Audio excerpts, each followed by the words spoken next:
Hello everyone, Inventor719 here, and before we start the how-to video, I would like to introduce you guys to my brand new purchase. This I got used actually. It's a micro 3D printer, as you can see, M3D.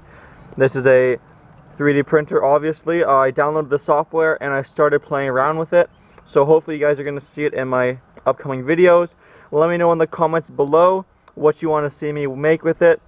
Has to be legal. I can't make a real gun obviously, but I can do some fun little airsoft guns, maybe inventions, whatever you want. Just let me know down below. You'll see this shortly. And anyway, let's get started on the video.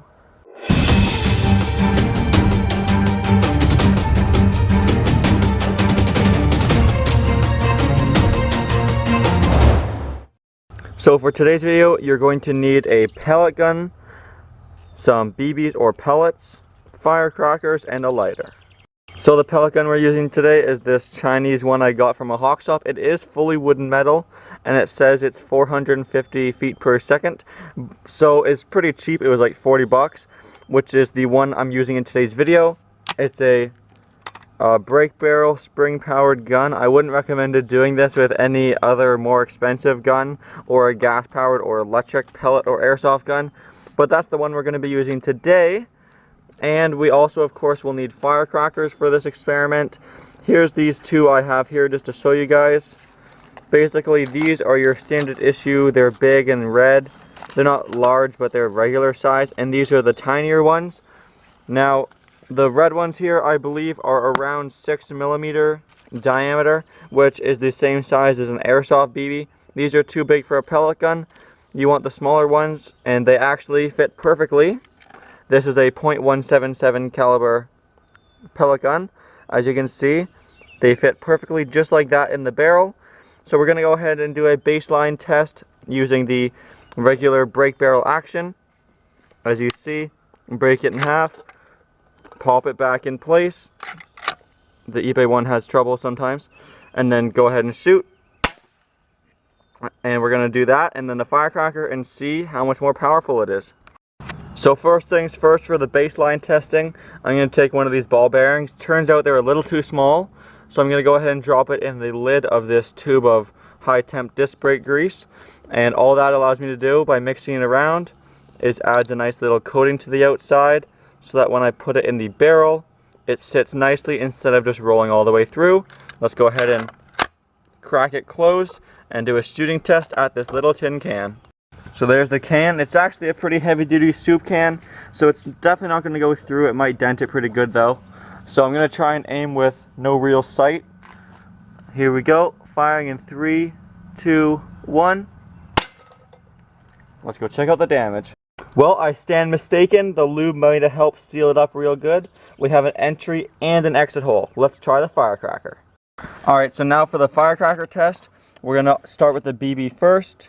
So again, BB in a little bit of grease, putting it in the barrel first. I'm going to crack it in half to make it easier to load. Alright, there we go. And now using the small firecracker, it's actually lightly lubed up too to make for easy penetration. So go ahead and push it in the barrel all the way. Now unfortunately the fuse has to be lit and then closed, so this is going to happen very quickly. So let's go ahead with the shooting test. So there's the can set up. My gun is loaded, and just because this might destroy my gun, I'm going to be nice and close, but if I miss, I put up some plywood for another damage test. So basically, I'm going to light it, close the barrel and point in probably less than a second. So get ready, because here goes the shooting test. No countdown, because I'm going to be a little too focused. Alrighty, and here we go.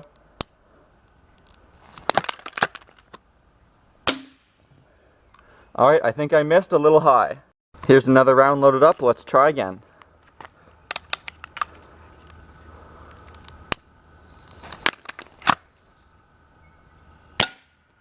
I hit the can. Let's go check it out. Alright, so there's the hole it made in the can, entry and exit. As you can see, it's very similar to the one made by the spring powered BB.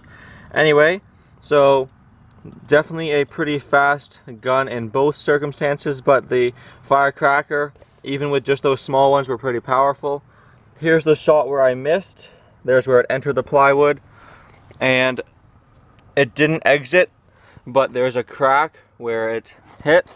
It's kind of hard to see on the camera, but it, I think, just about made it past this 1/2 inch thick plywood. Anyway, so there's a fun little thing if you have a crappy gun or even a steel pipe laying around to try. I'm going to try and get my chronograph out here. It's in storage right now, so we can do some actual chronographing to find the actual FPS, so stay tuned for that.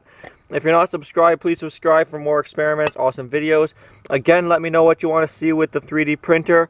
Of course, I'm on vacation, so there's going to be lots of cool videos coming up. And my gun survived this test, which is also good. So thank you everyone for watching, and as always, please like, comment, and subscribe.